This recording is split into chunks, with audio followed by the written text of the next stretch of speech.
नमस्ते दोस्तों, आप सभी का एक बार फिर से हमारे YouTube channel learn by fun में स्वागत है। आज हम आपको अपनी वीडियो में पुरानी पेंशन योजना और नवीन पेंशन योजना दोनों में क्या अंतर है, किस वजह से सरकारी कर्मचारी आंदोलन कर रहे हैं, क्या वास्तविक में पुरानी पेंशन योजना नवीन पेंशन योजना से कई गुना अच्छी है, या फिर नवीन पेंशन योजना में क्या क्या कमियां रखी गई जिसके कारण कर्मचारी आंदोलन कर रहे हैं। तो यहाँ पर बहुत बड़ा मुद्दा बना हुआ है। वर्तमान में एमपी गवर्नमेंट के लिए बहुत बड़ी प्रॉब्लम आ रही है। वर्तमान में बहुत बड़ा मुद्दा है कि पुरानी पेंशन योजना को बहाल किया जाए या नहीं किया जाए। इसके लिए कर्मचारी निरंतर आंदोलन कर रहे हैं। तो क्या है पुरानी पेंशन योजना, क्या है नई पेंशन योजना, दोनों में क्या अंतर है, किस वजह से कर्मचारी नाराज हैं, पूरी जानकारी आगे हम आपको अपनी वीडियो में बताते हैं। सबसे पहले आप एक बात का ध्यान रखें, यहाँ पे पुरानी पेंशन योजना जो है उसके संबंध में यहाँ पे कुछ पॉइंट दिए गए हैं जिसमें उन्होंने बताया है कि पुरानी पेंशन योजना में किससे क्या फायदा है और नई पेंशन योजना में क्या प्रॉब्लम थी। यहाँ पे पूरी जानकारी आपको यहाँ पे मिलेगी। यदि आपने अभी तक हमारे चैनल को सब्सक्राइब नहीं किया है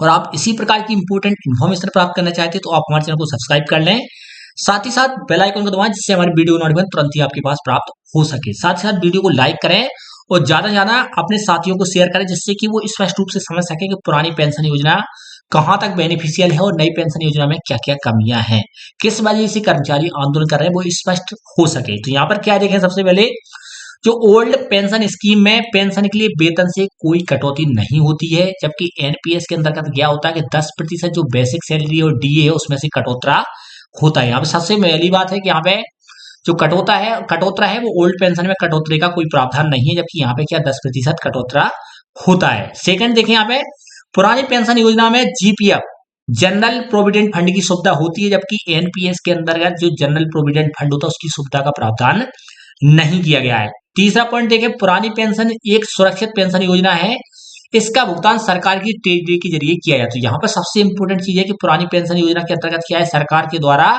सरकार की जो ट्रेजरी है उसके माध्यम से भुगतान होता था, लेकिन जो नई पेंशन योजना है उसमें क्या है, शेयर मार्केट में शेयर बाजार के आधार पर जो राशि है उसका भुगतान होता है। मान शेयर बाजार में पेमेंट को लगा दिया जाता है, शेयर बाजार के आधार पर, बाजार की चाल के आधार पर ही भुगतान होता है। अगला पॉइंट देंगे, पुरानी पेंशन योजना में रिटायरमेंट के समय अंतिम बेसिक सैलरी के 50% तक निश्चित पेंशन मिलती है। यहाँ पे सबसे इंपॉर्टेंट चीज है कि यहाँ पे क्या है, पुरानी पेंशन स्कीम के अंतर्गत कर्मचारी की जितनी भी सैलरी होती थी उसका बेसिक जो सैलरी होती थी उसका 50% तक पेमेंट मिलने का प्रावधान था, हमारे पेंशन मिलती थी। यदि किसी की 60,000 सैलरी है तो उसे 30,000 मिलने तक का था, लेकिन वर्तमान में एनपीएस में रिटायरमेंट के समय निश्चित पेंशन की कोई गारंटी नहीं है। तो यहाँ पे क्या सबसे बड़ी प्रॉब्लम यहीं पे आ रही है कि वर्तमान में न्यू पेंशन के तहत जो भी रिटायरमेंट होता है उसमें कर्मचारी को 1500 2000 तक पेंशन मिलती है, जिस वजह से उसे सबसे बड़ा घाटा हो रहा है। यहाँ पर क्या जो सैलरी होता है उसका 50% प्रोवाइड नहीं करा जाता है।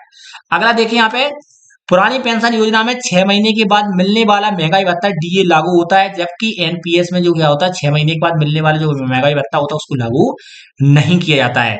अगला देखें, पुरानी पेंशन में की जो अंतर्गत रिटायरमेंट के बाद 20 लाख रुपए तक ग्रेजुएटी मिलती है। यहाँ पे देखिए सबसे इंपॉर्टेंट चीज, यहाँ पे ये भी एक इंपॉर्टेंट पॉइंट है, यहाँ पे क्या है ग्रेजुएटी के रूप में क्या है 20 लाख रुपए तक यहाँ पे मिलती हैं, लेकिन यहाँ पर जो ग्रेजुएटी होती है वो अस्थायी होती है, इस वजह से सबसे बड़ी प्रॉब्लम आ रही है। अगला देखें, पुरानी पेंशन में सर्विस के दौरान मौत होने पर फैमिली पेंशन का प्रावधान है, जबकि एनपीएस में सर्विस के दौरान मौत होने पर फैमिली पेंशन मिलती है, लेकिन योजना में जमा पैसा सरकार जब्त कर लेती है। जो भी आपकी राशि होती है उसको सरकार क्या कर लेती है, जब्त कर लेती है। नई पेंशन इस जो पुरानी पेंशन में रिटायरमेंट पर जीपीएफ के ब्याज पर किसी प्रकार का इनकम टैक्स नहीं लगता। ये भी एक ध्यान रखें कि जो भी आपको राशि मिलेगी जीपीएफ को उसका पर टैक्सेबल नहीं होती, टैक्स नहीं कटता है। लेकिन एनपीएस जो होता है वो शेयर मार्केट पर लगा होता है, शेयर बाजार के आधार पर जो पैसा मिलता है उस पर टैक्स देना पड़ता है। यहाँ पर टैक्स आपको देना पड़ेगा एनपीएस के अंतर्गत, लेकिन जीपीएफ में टैक्स नहीं लगता था। नई जो पुरानी पेंशन में रिटायरमेंट के समय पेंशन प्राप्ति के लिए जीपीएफ से कोई निवेश नहीं करना पड़ता था। यहाँ पे क्या जो एनपीएस है उसका 40% तक आपको इन्वेस्टमेंट करना पड़ेगा, यहाँ पे इसकी भी बाध्यता रखी गई है। लास्ट पॉइंट यहाँ पे देख सकते हैं, यहाँ पे पुरानी पेंशन में 40% पेंशन कंपटीशन का प्रावधान है, लेकिन यहाँ पे क्या जो मेडिकल फैसिलिटी उसका कोई प्रावधान नहीं किया गया है। इस वजह से इन कमियों के कारण क्या है सभी सरकारी कर्मचारी आंदोलन कर रहे हैं और सरकार से बार बार मांग कर रहे हैं कि पुरानी पेंशन को लागू किया जाए, क्योंकि नई पेंशन में बहुत सारी कमियां हैं। तो आप वीडियो को ज्यादा से ज्यादा साथियों को शेयर करें जिससे कि वो क्लियर समझ सकें कि पुरानी पेंशन और नई पेंशन में क्या अंतर है, किस वजह से कर्मचारी आंदोलन कर रहे हैं और सरकार को इनकी मांग मानना क्यों अनिवार्य है।